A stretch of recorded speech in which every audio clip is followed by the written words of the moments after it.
for everyone. Christmas is meant to be a joyful time of year, and yet might be hard for some of us. Join us today is Miles McPherson. Yes, we're talking the true meaning of Christmas and some positive messaging.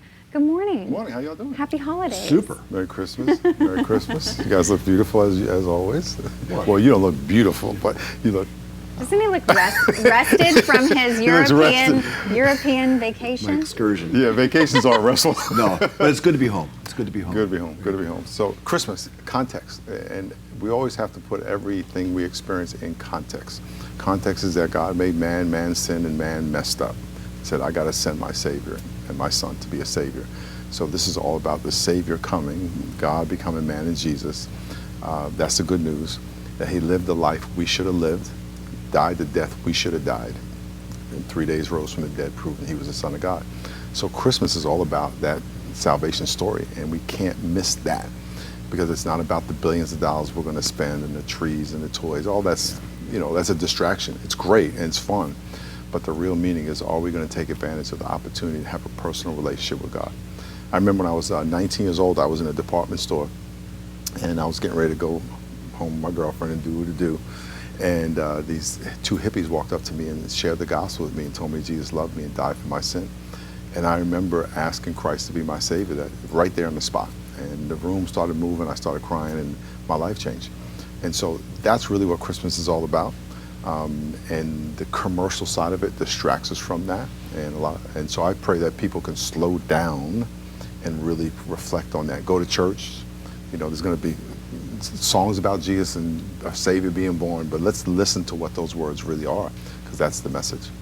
It's hard because you get so wrapped up in the buying of the gifts and the getting of the gifts, and it's all about the gifts, and it's hard to slow down, as you say. Are there practical tips that you give people when they come to you and they just say, Pastor, I'm getting so wrapped up in all this commercialized Christmas stuff, and I just want to be able to take a time out. How can I do that?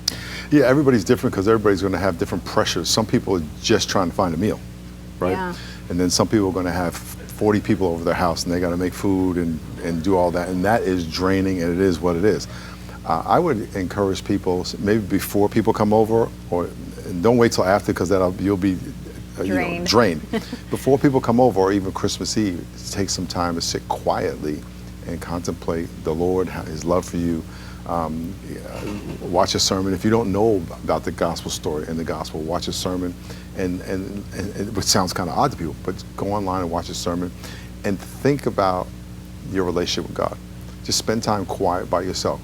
At my age, a lot of my friends and their parents are dying. Death is a very real thing to us. And so to spend time thinking about life and what life is all about, that you're not an accident. You are a very intentionally created, designed being with a purpose and gifts. And we all know that. We know this. I've never done a funeral where people, whether they believe in God or not, I've never done a funeral where they didn't say they're in a better place. We know there's something more. And so Christmas is kind of an introduction to that. We had Father Mulcahy on in the earlier hour, and his message was, perhaps you can amplify on this. There's a difference between presence and presence. Yeah. That's good. And I thought that was kind of hooked me. Yeah, or the difference between gifts and the presence of God. Yes, you can get a present and wrap it in whatever paper you get from Walmart or whatever. I don't even know if it's Walmart, so open, Target or whatever.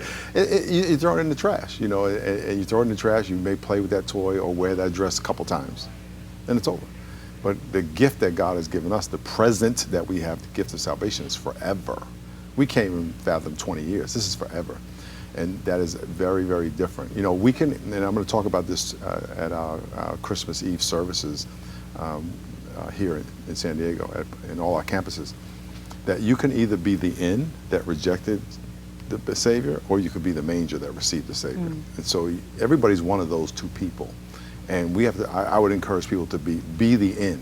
Be the manger. Receive God into your life. Don't be the inn that says, I'm going to reject it. Because he's coming either way. He was going to be born either way. So if you reject him, he's coming. You can't stop it. And so that's what I would encourage people to really think about, that, because amidst all that's going on in the world is falling apart. death, disease, and destruction. I don't know that anybody would deny that. And division and hate.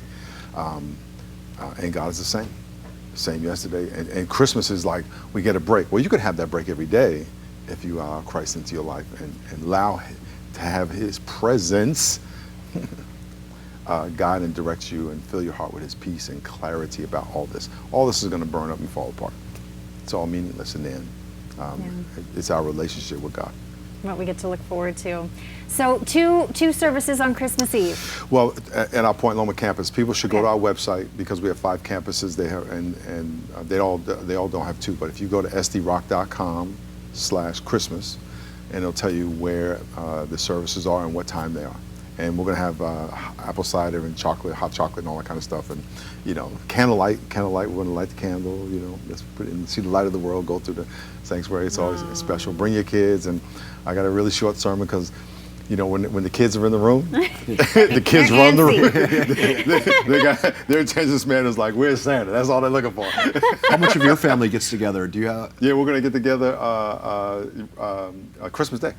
Yeah, Christmas Day. We'll get together. Cool. Yeah, we'll get together. And I was just on the phone with some of my friends from back home in New York and wishing them Merry Christmas because it's going to get crazy. So get ahead of it, right? Yeah. But yeah, and so we have Christmas off. So we'll be home with them, and I'll probably hit some golf balls with my grandson who's now got the bug. Oh, Yay. Wow. Yeah. Wow, cool. All right. Well, and Toys for Joey was a big Toys for Joy was amazing. Big success, It was which is amazing. exciting to talk about. 26 years of and and that puts in perspective, there are people we meet at Toys for Joy that stand in line for hours to get food, to get clothes. So when we all see our kids and grandkids, and at this point open up all these presents, they have, and they may play with them. And there's kids out there that won't have, they're trying to get, and we have kids that come to our Toys for Joy event to get clothes because they wear the same clothes every day at school. So we have to keep things in perspective. We're a very blessed and entitled culture, and we don't really realize how good we have, and we think people who are poorer than us are worse than us, but really it could be you. Yeah. And so if we could slow down and just be thankful for what we have. Perspective is a beautiful thing. All right, be the manger. Be the manger, not Be the the end. Come on, manger. look at Lauren. Be Look the at manger. Lauren. Preach Be the it, girl. And I'm inviting all y'all to come. All right. Okay? Pastor Miles, thank you so much. It was my pleasure. Thank you, Pastor Miles.